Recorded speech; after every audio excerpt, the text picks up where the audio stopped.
Mwatamburwa KUMUSANZA KWESU. Goroko twakabweza rwendo mukabhuku kesuka ayu mama lweza. Akakabhuku kakalembwa aba Felix Masowe Nyanga. Mwiki yamana twakari kulanganya Cibalo 6. Ono mubuza bwasunu tulalanganya Cibalo 7. Muchitima twakakedemo muya muli malo mwagoona. Twakari biyoto biro omomo twagoona anacheta.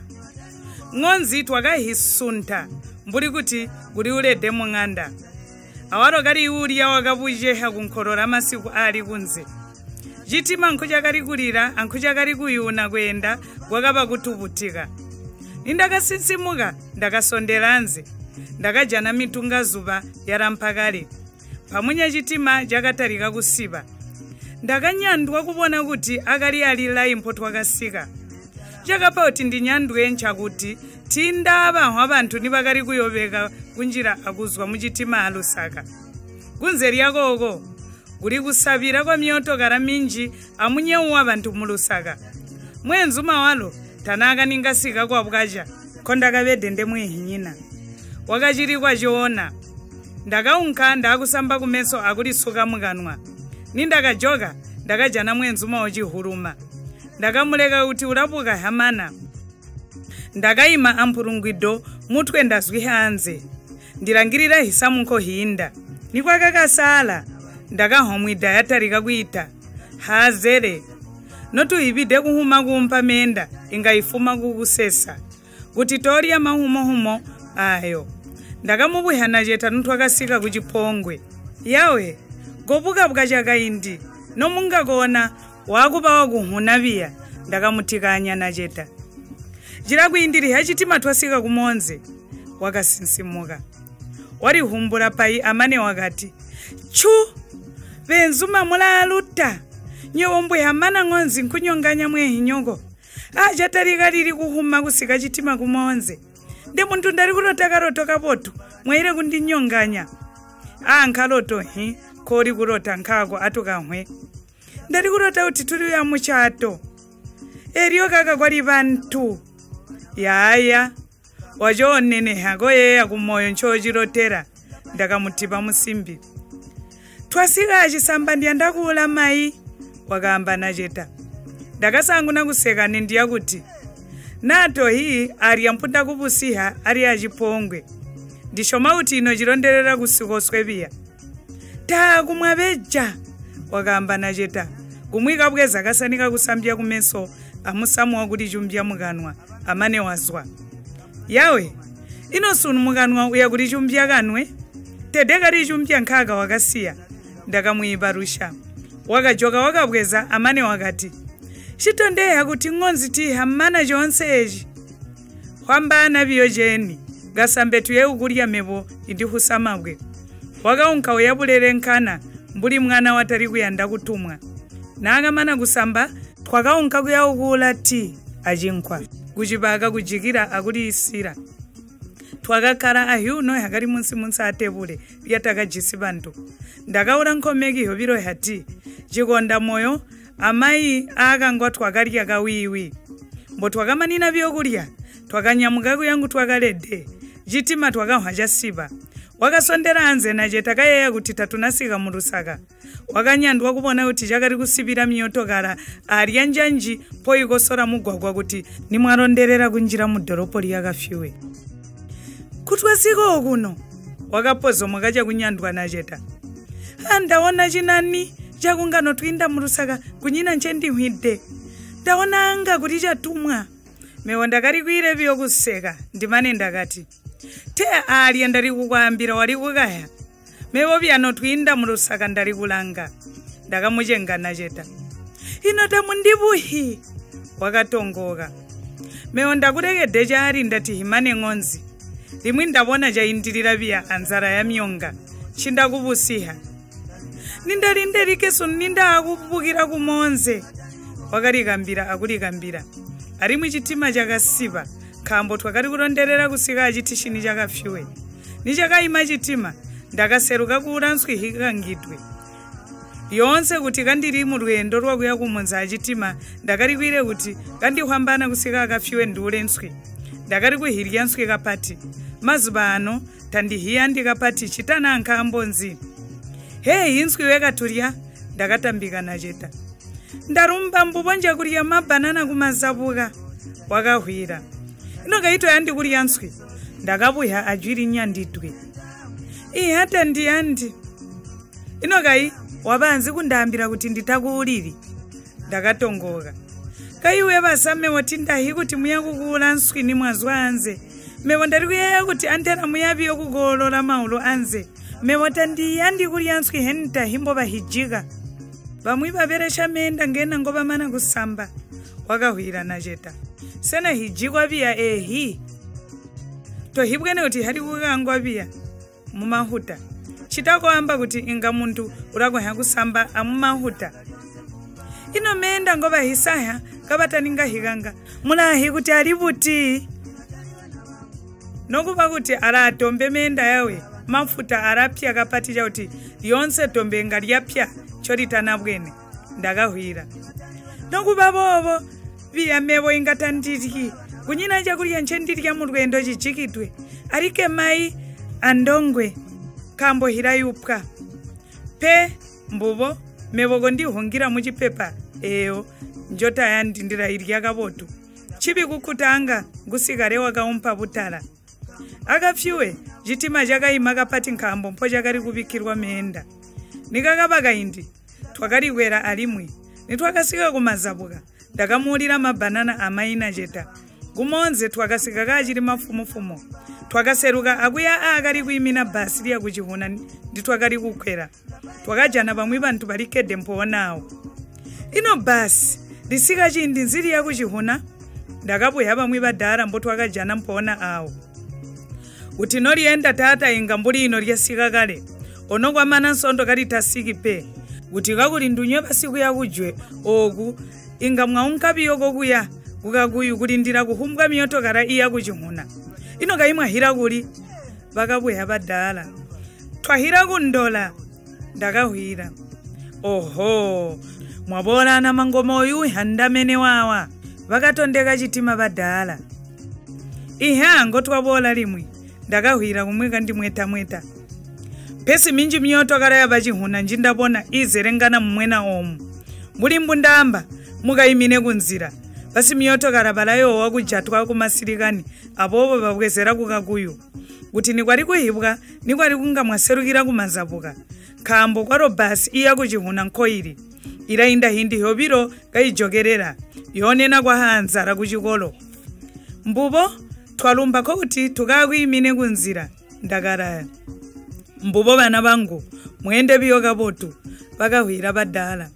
Twakato hayi yakujwe kuzwa mukadoropo kamonze. Nitwakasikawo akari kutegwa akakuyu. Twakajana nkobari kale bantu bararindirira. Twakakala alale kulindirira. Kumakosi kutakwe meso. Nikwakari kungawebo waseruka amazabuka kutanta basi. Teka ikuchikoro kwa hanzara kumpera akunkonkola. Ndakamubuya nacheta. Iha kumpela. Ino kaitulenda buti. Sena umwe nkunka kwa bwalike. Ihawe. No yebori kuyeya kuti ngatwaunka kwesu omuntu otaninga kwerwa. Gurandika ukakwerwe biya kuhira kwanu. Bakakupirire kuti bakusowa kuli ndime. Abobo no bayakukuleta kwesu kuhikuchita muchato. Ndakampandulira nacheta. Abobo awumula unka kwabo kuya kusikira mumujibero wakukwerwa. Pesi mbubo kukumbwa kuti motokara waliponya kuhambana kuhirako kuno. Inga ndakulindirida kuchihuna kuchintoro kwa chiko basi. Wakamba nacheta. Bwakamanina byokanana kwakabola motokara wa mwiyi ngutu wakahibene kabotu. Wakari kuyisha kuchikoro cha ntambo. Nakasika munsi ampo twakakede kwakaima. Bantu bonse bakanyamuka kuli bambira kuti waima biyo. Banjire. Chobeni bwakaima bakari walira mukati kakwina akubuya kuti no yakuli. Ulao nakazwa wakaire kuseka waima alale kwebera. Pamunya ndakamunkira kuti ndimubuhe mbwati yende kuya kumunzi. Tindakari kuyenda kuti tukwere motokara utasiki kuchihuna. Kambo inga ahula mali akubadera. Kuti twakwera ujoka antera uira biyo anjola naba ajibadera jokwa mwanza. Jambiri hakuti inga twajita kulindirira umbibia arimwe motokara utegwa mwenzuma agasige kuchihuna kwaya kulindirira basi kumutora kwabo kunkonkola abobo kuseruka kwa mushoboyo kumana mali nkambo awamwisi motokara wita mwayandira mwapona omunene ndakamudogora mwiyiwa ali kuire kurangirira bantu ko bapupana kukwera motokara wakachebuka gwei ndiwechurwalo awahira kuli ndahira kwangu biya kundola ononja kumunzi ndakahwira ena iha kundora nkuyumu biyo iha nkuyumu chitako kuno swebo tuli bayumu yawe harike nsipa iha tukataya tahibonwi perenga mbomana kupereka menda nkwire kwa agwereta ino uyebyo kuti kakulu wahira kukutebula ingawa bamunani ingawa subuka nkochiti ndababa akambo kamakwerere ngoli kuchata nyebo mbupo ingatura bahwa babora nkomuzwa ogu umigoti kwategwa tahika pati pe ihata hipe gapati nokubawo timpao inga yakataha inga mazubata ahuli kapati pe ndakahwira atunjire nkoko sena gatuya kumunzi mboti uya kumunzi wakamba mwiyi ino gai muya kujogera kuli kutora bantu aba bonse sena jamba uti bonse bantu aba baya kunjora na ne bamwi baya kujihuna choba ire kunjira baluhi motogera uti kagali monko ujitari yonse bamwi twabore deri mwima humo ani mbobo mbwabede magani mewonda soka ndanyandwa kuti ino gai bantu aba tababuhi nkwire kuli husa mu motogera wa muntu tabahya nkwaya jabota mbomu yangu sika kujihuna ingamwa batore habatumbu bangu nindagamba bobo ndakabona mwiyi wanyandwa sena ulabaga intu yawe wakakwatariri nitwataka ahwa kuti ogu kuli bwinga wakabweha mwiyi mbaba yali mpoba yui ndakampandulida mwiyi mboja kabede ena nomu yakubwinga biya ino amubore bama twende wakaitana jeta mwiyi twakahuma kuyakujwe bantu bakali munsi bakali kuyabuseruka nzira yonse sena uraseruka webo ano chirwalo wakabweha mwiyi twakasika chibadera cha mwami mwanza tuya twende rimwe kuyakusika kuchihuna uzikuseruka twabola mbochi chitwa osindikira na bwinga tabajoki kulale ino nkubona cha mwalira kusika nkwaya kuyakunkabuzwa bwakukwela bakujana muntu tako kwabo twakaseka tonse mwiyi wakachebuka kuli nacheta akuti ino mukhala kulubazulwa kuli kuchihuna okuya ndikhala kunkonkola kuchihuna ndiserukira biyo kulindira basi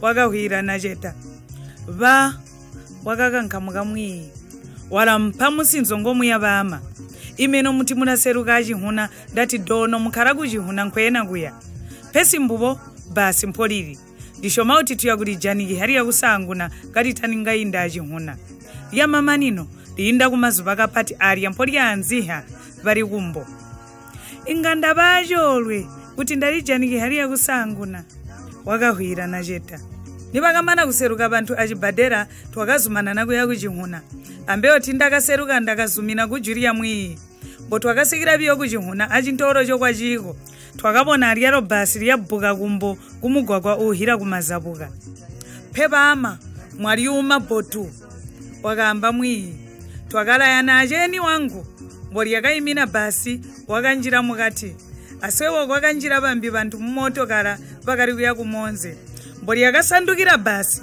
aswevo twakakwenkereka kujoga kumunzi ndakajana baralindirira ndakasika arya mpoba manina kukoboka ndakajana musohya wa mabisi ulalindirira ndichiri kule vakandibona vana nkambo vakari kundirangira ndakajana hibalu vakayaka kare mburi kuti kwakari kuyenda kuzwa nkolola vukoko bwakunywa bantu wakatarikide kare kukumbwa nindakamana kwahikwa ndakababweha kuti na vakajisimakatayo ngondinga ndakwahya kunyina pe achiha vakahwira vatata mali amarya nsima amuyumuho ayakunka junza airede kuti aunka kwacharabiyo mazuva otatu yakuti musimbi akakwerwe mali twakabona kale gaiba hana mutara mbana mapanza mali ongaye ayo ngomwakazuminana kuti mukape ndakayanda kuhiba twakaera nyabiyo onse mali ya nsima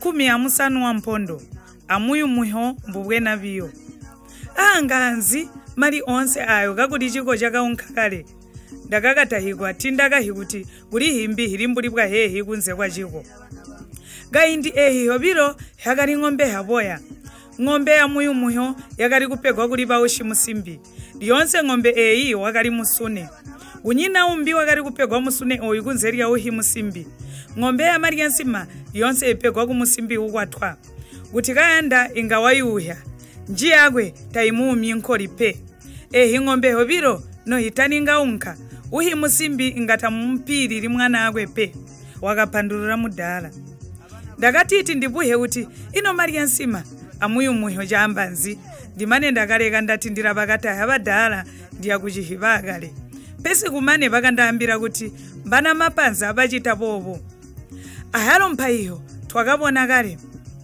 anchizi kale alimwi ejo ndakababwiha chakutongoka mpaiho inga nkutora sumolira amala amamba avulumbu ehi hinakunka asikusindikira na bwinga akujogera kobaswa hakuti uhi amumpirire kabotu mwana agwe bakapandulura batata nikwakaba kumazuba ndakaunka kugwende ndamuje wangu lwendo nobuleya kwakuti atugore mpona awa mubuza wa sunu Cibalo 7 iwiki iwola tiyakuzumana na limwi Cibalo 7 chena kutegwa tukahwecha kachitika kumama nino mbubo mutalubi kutiyanka subscribe like aka button ikatondeha mulango